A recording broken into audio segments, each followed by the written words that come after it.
ওকে, তোমরা সবাই শোনো মনোযোগ দিয়ে। আজকের যে বিষয়টা সেটা হচ্ছে রাইট ফ্রম দ্য ভার্বস এর আমরা রুলস গুলো পড়েছি। এখন সেটারই এক্সারসাইজ কিছু আছে, এটা আমরা দেখব এবং আশা করি তোমরা সবাই বুঝতে পারবা। এখানে আনসার দেওয়া আছে, আমি এখানে ব্যাখ্যা বিশ্লেষণ করে তোমাদের একটু দেব। Number one, I open the door as soon as I dash the bell. এখানে প্রথমে দেখো, প্রথম ভার্বটা হচ্ছে পাস্ট ফর্মে আছে, ওপেন্ড। তাহলে মূলত আমরা লাস্টে যে ফাঁকা জায়গা, লাস্ট সেন্টেন্সটা তো আমরা পাস্ট ফর্ম ইউজ করব, এই জন্য এখানে হার্ড। এখানে দেখো ওয়াজ হেয়ারিং আছে, ওয়াজ হেয়ারিং আছে, বাট ওয়াজ হেয়ারিং হবে না। আমরা যেহেতু প্রথম ভার্বটা নিয়েছি পাস্ট ফর্ম ওপেন্ড, সিমিলার থাকতে হবে। সিমিলার ওয়ার্ড যদি না থাকে তখন আমরা কাছাকাছি ওয়ার্ড নিব, বাট আমরা সিমিলার ওয়ার্ড নিব। তাহলে এখানে দেখো হার্ড, এটাও পাস্ট ফর্ম। হেয়ার এর পাস্ট ফর্ম হচ্ছে হার্ড। কি বুঝতে পারলা?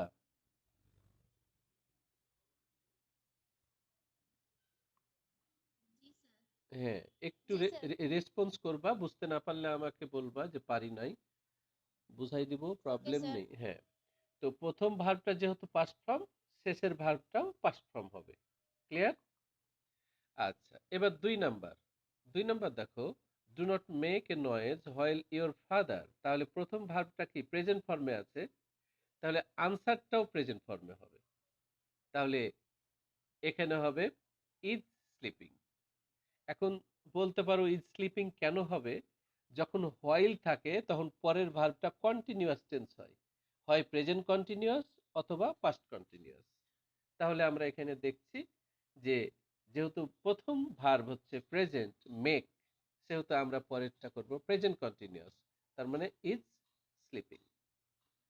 Number three, it dash when I reached home. তাহলে শেষের ভার্বটা কি আছে? রিচড। হোয়েন যখন পাবো তখন আমরা প্রথম ভার্বটা হয় পাস্ট ফর্ম করব অথবা পাস্ট কন্টিনিউয়াস করব। তাহলে হোয়েন থাকলে সাধারণত কন্টিনিউয়াস করলে বেশি ভালো, এজন্য এখানে কন্টিনিউয়াসই আছে, was raining. Number four, as the sun dash. এখানে ভার্ব নেই, পরের ভার্বটা দেখো, এখানে পাস্ট ফর্ম আছে, I decided to go out. তাহলে যেহেতু পরের ভার্বটা পাস্ট ফর্ম, তাহলে আমরা প্রথম ভার্বটা পাস্ট ফর্ম নিব, কিন্তু পাস্ট ফর্ম নেই, আছে পাস্ট কন্টিনিউয়াস, মানে পাস্ট ইনডিফিনিট না থেকে আছে পাস্ট কন্টিনিউয়াস, সেজন্য আমরা করব was shining. Number five, he takes as if he dash everything. যখনই আমরা অ্যাজ ইফ, অ্যাজ দো এরকম কোনো ওয়ার্ড বা কনজাংশন পাবো, প্রথম ভার্ব যদি প্রেজেন্ট ফর্ম হয়, পরেরটা হবে পাস্ট ফর্ম। এটা রুলসে আছে, রুলসগুলো ভালো করে পড়লে এগুলো সব পারবা। উত্তর করে দেওয়া আছে এখানে, এজন্য নিউ। Number six, if I dash bird I would sky. এখানে প্রথমে কিছু নেই, ভার্ব দেওয়া নেই, পরে দেওয়া আছে উড, উইল থেকে উড, মানে future in the past form. সুতরাং পরের ভার্বটা যদি পাস্ট ফর্ম হয়, প্রথমটাও আমরা পাস্ট ফর্ম বানাবো। কিন্তু আই ওয়াজ না দিয়ে আই ওয়্যার কেন দিব? যখন ইচ্ছাবোধক বাক্য হয়, যখন কোনো আকাঙ্ক্ষা পূরণীয় নয়, কিন্তু আমার আকাঙ্ক্ষিত, আমি আমি আকাঙ্ক্ষিত, ওই বিষয়টা নিয়ে আমার ইচ্ছা আছে, বাট পূরণ হওয়ার নয়। আমি যদি আবার শিশু হতাম, এরকম বাক্য, শিশু হতে পারবো না, যদি হতাম, এই ক্ষেত্রে ভার্বের ভার্বটা হবে ওয়্যার, সাবজেক্ট যেটাই থাক ওয়্যার। তাহলে ইফ আই ওয়্যার বার্ড, আমি যদি পাখি হতাম, আই উড স্কাই, পাখিরা আকাশে উড়ে আমি উঠতাম। Number seven, I wish today dash Friday. তাহলে আই উইশ, আবার উইশ আছে, তাহলে আমরা এটাকে ওয়্যার করব। I wish today were Friday. আজকে যদি ছুটির দিন হতো, আজকে ফ্রাইডে, দ্যাট মিনস মিনিংটা একটু ডিফারেন্ট। আজকে যদি ছুটির দিন হতো, মানে ফ্রাইডে মানেই ছুটির দিন, তাহলে তুমি মজা করতা, সেটা হলো না। তো সেই ক্ষেত্রে আমরা, সরি,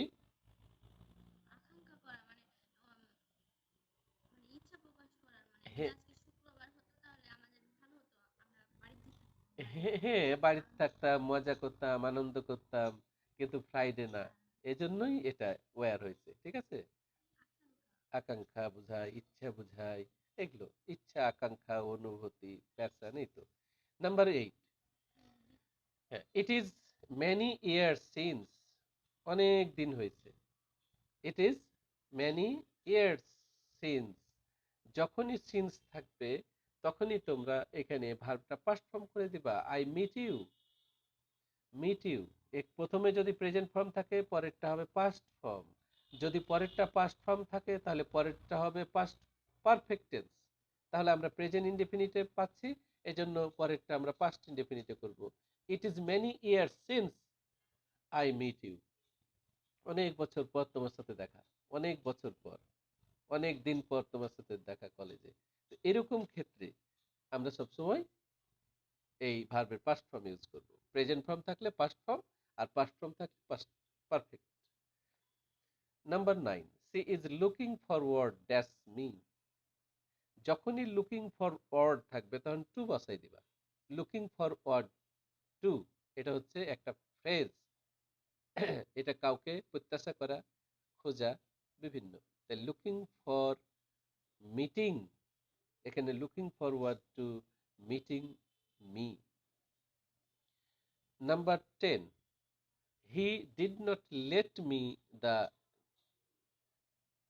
এখানে গিটার, আচ্ছা, গাইটার, তাহলে এখানে play, guitar, play. I did not let me play the guitar, মানে সে আমাকে বাজাতে দেয়নি, গিটার হোক, যে কোনো মিউজিক হোক, সে আমাকে বাজাতে দেয়নি। ওই জন্য যখনই লাস্টে ভার্ব পাবা তখন ভার্বের প্রেজেন্ট ফর্ম, লাস্টে ভার্ব থাকলে ভার্বের present form. Okay. Number 11, English is dash in many countries, তাহলে এখানে স্পোকেন, এটা passive form. English is spoken, ইংলিশে কথা বলা হয়। ইংলিশ ইজ স্পোকেন, ইংলিশে কথা বলা হয়। অনেক দেশে ইংলিশে কথা বলে, অনেক দেশে কথা বলে। তো সুতরাং আমরা এখানে ইউজ করব এভাবে। তাহলে English is spoken, Bengali is spoken, যে কোনো ল্যাঙ্গুয়েজ যদি থাকে তাহলেই ল্যাঙ্গুয়েজের পরে ভার্ব থাকলে পরের ভার্বটা হবে তোমার past participle. Bengali is spoken, মানে many parts of the world, many countries of the world, all over the world, some some some other countries, বিভিন্নভাবে বলতে পারো। নাম্বার 12, 3/4 of the work, 4/3 ভাগ কাজ হয়ে গেছে, হ্যাজ বিন ফিনিশড। তুমি বলছো যে আমার, হ্যাঁ, আমি যেগুলো পড়াতে চাই প্রায় শেষ করে ফেলেছি, কিছু বাদ আছে, 4/3 শেষ হয়ে গেছে, বা এই, 4/4 শেষ হয়েছে, এরকম বলতে পারো, 2 ভাগ শেষ হয়েছে, তখন এখানে হবে 3/4 of the work has been finished. Number 13, it is I who B to blame, এখানে একটা জিনিস দেখো, খুব মনোযোগ দিয়ে দেখো। ইট ইজ আই, ইজ এর পরে কি আছে? আই, তাহলে আই এর পরে ভার্ব কি হয়? এম। ইট ইজ হি যদি থাকে তাহলে কি হবে? Verb is. It is you যদি থাকে, ইউ এর পরে ভার্ব কি হয়? আর। তাহলে এখানে আমরা সেভাবে বসাবো, প্রেজেন্ট হলে প্রেজেন্ট, পাস্ট হলে পাস্ট, যেটা খুশি সেটা বসাবো। কিন্তু আমরা দেখব ইট ইজ আই হু, হুটা রিলেটিভ প্রোনাউন হিসেবে আইকেই কাভার করছে, বারবার আই না বসে। It is I, I am blame, I am to blame, এরকম না বসিয়ে it is I who am to blame, মানে আমি ব্লেম হচ্ছি, এটা আমাকেই বোঝাচ্ছে, আমাকে দোষারোপ করা হচ্ছে।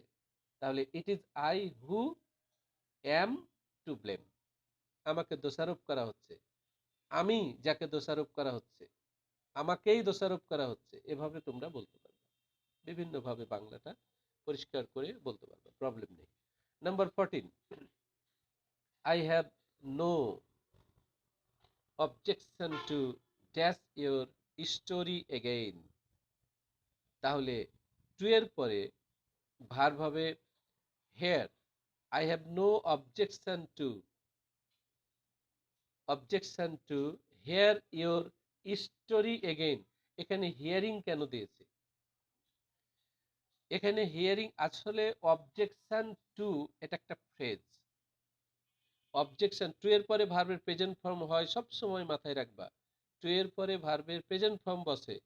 বাট কিছু কিছু জিনিস ব্যতিক্রম আছে, এক্সেপশনাল। এটা হচ্ছে 23 এরকম অবজেকশন টু মানে এটা হচ্ছে তোমার একটা ফ্রেজ, এরপরে ভার্বের সাথে আইনজি যোগ। তাহলে hearing your story again. Number 15, the machineries the machinery dash working well.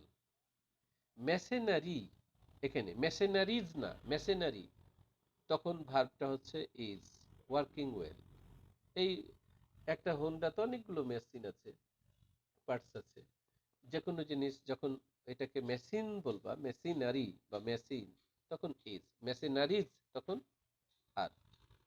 16, I would rather die দেন বেগ। আমি মরবো তবে ভিক্ষা করব না। মানে একটি খারাপ কাজ করার আগে আমি মরবো, এটা হচ্ছে সেই ধরনের ওয়ার্ড। আই রেদার ডাই দেন বেগ, আমি বরং মরবো তবু ভিক্ষা করব না। তাহলে এরকম যদি হয়, আমি বরং ফেল করব কিন্তু কপি করব না, নকল করব না। তাহলে I would rather fail than copy, than নকল। আমি ফেল করব কিন্তু নকল করব না, এই হচ্ছে বিষয়। Number 17, none of the students dash a car. এটা হচ্ছে কেউ না। স্টুডেন্টস লেখা আছে প্লুরাল, কিন্তু এখন হচ্ছে নান, মানে কেউ না। নান, এভরিওয়ান, এভরিবডি, এনিবডি, এগুলো সবসময় একজন, কেউ বোঝায় না, বা একজনকে বোঝায়, কাউকেই বোঝায় না। তখন ভার্বের সিঙ্গুলার ফর্ম বসবে। None of the students has a car. কোনো ছাত্রেরই কার নেই, কোনো ছাত্রেরই কার নেই। সুতরাং এখানে ভার্বের সিঙ্গুলার ফর্ম ইউজ করা হয়েছে। 18 number, the picture was dash on the wall. পিকচারকে কি করেছো? হ্যাং করেছো। এখানে হ্যাংড এটাও হবে, কিন্তু আসলে যে ভার্বটা আছে ঝুলানো, HUNG, হ্যাং, এটা অলরেডি পাস্ট ফর্ম হয়ে আছে। আর একটা হচ্ছে হ্যাংড, ওটাও পাস্ট ফর্ম হয় একটু অন্যভাবে। সুতরাং আমরা এখানে হাং, HUNG, হাংটাকে আমরা ইউজ করব। The picture was Hang on the ওয়াল। ওয়ালে যে আমরা পিকচার ঝুলাই, পিকচার তো নিজে নিজে ঝুলে যায় না। যখন কোনো কিছু ঝুলাবো তখন আমরা ওটাকে প্যাসিভ করে নিব। আর প্যাসিভ করার মূল বিষয় হচ্ছে সাবজেক্টটা যদি তোমার বস্তুবাচক হয়, বা সাবজেক্টটা যদি কাজ করতে না পারে, তখনই আমরা ওটাকে প্যাসিভ করব, মানে ওইটা আমরা করছি, কাজ করি। দ্য ওয়ার্ক ইজ ডান, পড়ালেখা করি। The writing is done, the book is read, এভাবে বলতে হবে প্যাসিভ করার সময়। Number 19, he dash go to his office yesterday. তাহলে এস্টারডে আছে past form, clue of past form. Yesterday হচ্ছে clue of past form, past ফর্মের ক্লু। তাহলে ভার্ব ডেফিনেটলি পাস্ট ফর্ম হবে। তাহলে did not go, he did not go to his office yesterday. Number 12, stay where you are until help. তাহলে প্রথম ভার্বটা আমরা পাচ্ছি stay. Stay means present form ভার্বের, তাহলে প্রেজেন্ট ইনডিফিনিট। তাহলে পরের ভার্বটাও প্রেজেন্ট ইনডিফিনিট হবে অথবা ফিউচার ইনডিফিনিট হবে, মাথায় রাখবা। প্রথম ভার্ব যদি প্রেজেন্ট ইনডিফিনিট হয়, পরের ভার্বটা হবে ফিউচার ইনডিফিনিট অথবা প্রেজেন্ট ইনডিফিনিট। তাহলে এখানে ফিউচার ইনডিফিনিট যেহেতু নেই, আমরা প্রেজেন্ট ইনডিফিনিট ইউজ করব, অ্যারাইভস। Arrives, arrives. আচ্ছা, তারপরে 21, slow and steady dash the race. Slow and steady, এটা দুটো শব্দ, কিন্তু একই যখন কাজ করে, দুটো শব্দ যখন তার একই উদ্দেশ্যে কোনো কাজ করে এরকম বোঝায়, তখন ভার্বটা তোমার সিঙ্গুলার হয়ে যায়। তাহলে স্লো অ্যান্ড স্টেডি, এই জন্য wins the race, wins the race, এখানে ভার্বের present form. 22, he dash here yesterday, yesterday আছে তার মানে পাস্ট ফর্ম বসাবো ভার্বের, এখানে কোনটা পাস্ট ফর্ম? কেম। তাহলে he came here yesterday. 23, Arif dash before I came, লাস্টে ভার্ব দেখো কেম আছে, লাস্টের ভার্ব যদি কেম থাকে পাস্ট ফর্ম, তাহলে প্রথম ভার্বটাও পাস্ট ফর্ম হবে, পাস্ট ফর্ম হবে। কিন্তু একটি কথা হচ্ছে, যদি বিফোর বা আফটার, মাথায় রাখো ভালো করে, বিফোর বা আফটার যদি থাকে, তাহলে বিফোরের আগে পাস্ট পারফেক্ট টেন্স, আর আফটার যদি থাকে আফটারের আগে ভার্বের পরে ভার্বের পাস্ট পারফেক্ট টেন্স। তাহলে এখানে আমরা কনজাংশন হিসেবে পেয়েছি বিফোর, সুতরাং আমরা শেষের ভার্বটা পাস্ট থাকলে প্রথমটা পাস্ট বসাবো না, কারণ কনজাংশন পাচ্ছি আমরা বিফোর, এই জন্য বিফোরের পূর্বে হবে past perfect tense, had left. Arif had left before I came. এখানে যদি এখানে যদি তোমার আফটার হতো, তাহলে Arif left after I had come, এরকম হতো। যেহেতু বিফোর আছে সেহেতু প্রথমে পাস্ট পারফেক্ট টেন্স। আশা করি বুঝতে পেরেছো। এবার আমরা কারেকশনে যাব, ওয়ার্ড কারেকশন, সেন্টেন্স কারেকশন। তোমরা কি বুঝতে পারছো আমার কথা?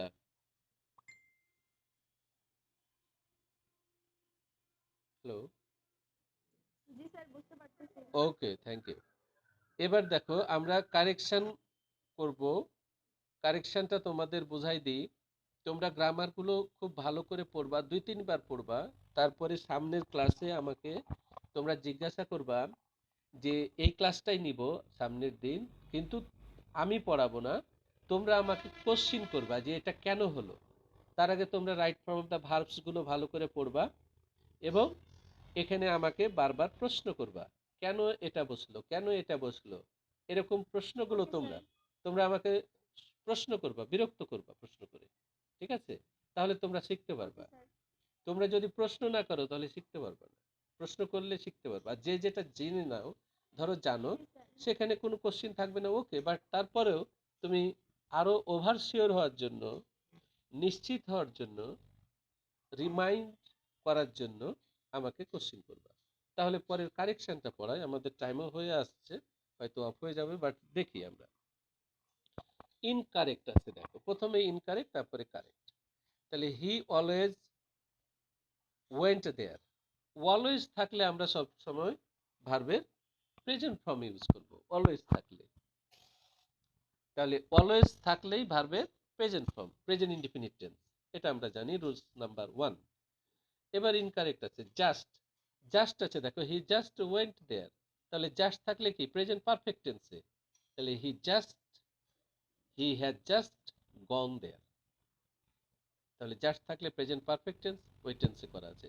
এখানে খুব সুন্দর করে ক্লুগুলো দেওয়া আছে এবং গ্রামাটিক্যাল কারেকশনটা সুন্দরভাবে করে দেওয়া আছে, তোমরা আশা করি কয়েকবার পড়লে বুঝতে পারবে। তারপরে দেখো, did you see her lately, lately থাকলে প্রেজেন্ট পারফেক্ট টেন্স হয়, তাহলে have you seen her lately. Next, he is ill since Monday last, এটা হচ্ছে প্রেজেন্ট ইনডিফিনিট হয় না, এটা প্রেজেন্ট পারফেক্ট কন্টিনিউয়াস হয়। এটাকে প্রেজেন্ট পারফেক্ট কন্টিনিউয়াস ধরবো, যে হি হ্যাজ বিন ইল, যেহেতু পাস্ট পার্টিসিপল করা হয়েছে, he has been ill since Monday last, এটা মন্ডে না, Monday last. What you did last night, দেখো what you did last night, এটা হচ্ছে লাস্ট নাইট থাকলে পাস্ট ইনডিফিনিট হবে, এটা ঠিক, কিন্তু এখানে ডিড শব্দটা এভাবে ইউজ হবে না। পরেরটা দেখো, what did you do, what did you do last night, তবে তোমরা হট বলতে পারো, হোয়াটও বলতে পারো, what did you do last night. পরেরটা হচ্ছে you had better gone there. বেটারের পরে had better, would rather, would better এগুলোর পরে ভার্বের প্রেজেন্ট ফর্ম হয়, তাহলে আমরা you had better go, not went, not gone. আমরা ভার্বের প্রেজেন্ট ফর্ম বসাবো গো দেয়ার।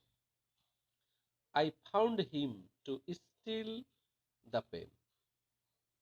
তাহলে আমরা এখানে ফাউন্ড শব্দটা যখন পাবো, গট শব্দটা যখন পাবো, হ্যাভ শব্দটা যখন পাবো, তখন আমরা প্রথমে তখন পরের ভার্বগুলোর সাথে আইএনজি যোগ করে দেব।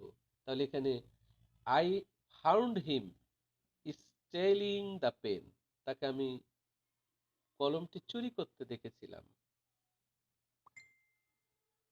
Next, I fancy I turn pale. Fancy থাক, উইশ থাক, ইফ থাক, উড দ্যাট থাক, এগুলো যদি থাকে প্রথমে, তাহলে ভার্বটা পাস্ট ফর্ম হবে, টার্ন না হয়ে টার্ন, ইডি যে কোনো ভার্বের পাস্ট ফর্ম হবে। পরেরটা, ইট ওয়াজ রেনিং ফর 3 days। যখনই সময় উল্লেখ থাকে তখনই পাস্ট পারফেক্ট কন্টিনিউয়াস টেন্স হয়। It has been training for 3 days। Has been, এখানে যদি তুমি হ্যাড বিনও করো ভুল হবে না। It had been raining for 3 days, present perfect continuous অথবা পাস্ট পারফেক্ট কন্টিনিউয়াস দুটোই হবে। হি ওয়াজ বিন অ্যাবসেন্ট ফর ফ্রাইডে, এরকম হয় না কখনো, হি হ্যাজ বিন অ্যাবসেন্ট অথবা হ্যাড বিন অ্যাবসেন্ট হবে। পরেরটা, since 1996 Rahim lived in Dhaka.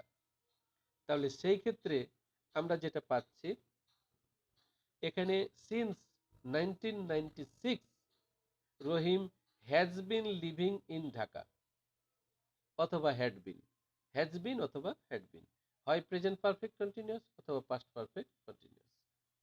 পরেরটা, he went just now. Just now যদি থাকে তাহলে present perfect tense, he has gone just now. Next, the baby cries because it is hungry now. তাহলে cries হবে না, now মানে present perfect, present continuous tense. Now থাকলে বা নাও যদি বলো, নাও বা নাও একই কথা, প্রোনাউন্সিয়েশন ডিফারেন্ট। নাও থাকলে প্রেজেন্ট কন্টিনিউয়াস টেন্স হয়, তাহলে the baby is crying because it is hungry নাও। এখন তুমি বলতে পারো বেবিকে কেন ইট বলা হয়েছে? ইট বলা হয়েছে কারণ এরা ইতর প্রাণী, ননসেন্স প্রাণী, out of sense, lack of sense, তাদের সেন্স নাই, এজন্য তাদেরকে ইট বলা হয়। বেবিকে সবসময় ইট বলা হয়, হি বা সি বলা হয় না, ইট বলা হয়, মাথায় রাখবা। তাহলে বেবির প্রোনাউন হচ্ছে ইট। পরেরটা, পরেরটা হচ্ছে দ্য মুভ আর ডিসপার্সড। তাহলে একটি শব্দ, এজন্য আমরা ইজ ব্যবহার করব, is dispersed, the move is dispersed. Last number. Does he has a house? Has শব্দটি দেওয়া হয়েছে, আসলে has ভার্ব হিসাবে কখনো বসে না, মূল ভার্ব হিসাবে has কখনো বসবে না, have বসবে, have বসবে। এবং এখানে আমরা যেটা ব্যবহার করব, does he have a house, does he have a house, সুতরাং আমরা have মূল ভার্ব হিসাবে ইউজ করব। আশা করি বুঝতে পেরেছো। তো সবাই, সবাই কি ক্লাসে আছো? জি স্যার। ওকে, আরগুলোর রেসপন্স পাচ্ছি না কেন? জি স্যার। হ্যাঁ, আছো, আচ্ছা। জি স্যার। তাহলে আমার কথাগুলো কি বুঝতে পেরেছো? যে আমি তোমাদের এই যে বুঝাই দিলাম, এগুলো তোমরা আগামী ক্লাসে আমাকে কি করবা? প্রশ্ন করতে স্যার। হ্যাঁ, প্রশ্ন করবা, জিজ্ঞাসা করবা। All of you ask me any type of question relevant the subject. তোমরা এই বিষয়ের উপরে আমাকে যত কোশ্চেন জিজ্ঞাসা করতে পারো, ওকে, যাতে তোমরা নেক্সট টাইমে এগুলো আমি পরীক্ষায় দিলে তোমরা সবাই পাও, 100% যাতে পারো, যাতে কেউ এরকম না হয় যে তোমরা একটা বা দুইটা কোশ্চিন পারলা না, এরকম যাতে না হয়। বুঝতে পারলা? এবং এটাই তোমাদের টেস্ট দিব আমি, এটারই তোমাদের আমি টেস্ট দিব। বুঝতে পেরেছো? সুতরাং তোমরা যদি কেউ এক কম পাও তাহলেই আমি রাগ করব, কারণ তোমাদের এটার উপরে যত রকমের কোশ্চিন আছে বুঝাই দিব। কেউ মুখস্থ করে নিবা না, যেটা মুখস্থ করে নিলাম, আমি বুঝলাম না মুখস্থ করে নিলাম। বুঝলে তুমি গ্রামার বুঝলে অনেক গ্রামার পারবা, আর যদি মুখস্থ করো তাহলে একটাই পারবা যেটা তুমি মুখস্থ করেছো। ঠিক আছে? তো okay, thank you very much. সবাই ভালো থেকো। No more today. Allah bless you. Sir আপনিও ভালো থাকবেন। ওকে। আসসালামু আলাইকুম স্যার। ওয়ালাইকুম আসসালামু আসসালাম। আলাইকুম স্যার। ওয়ালাইকুম আসসালাম। আসসালামু আলাইকুম স্যার।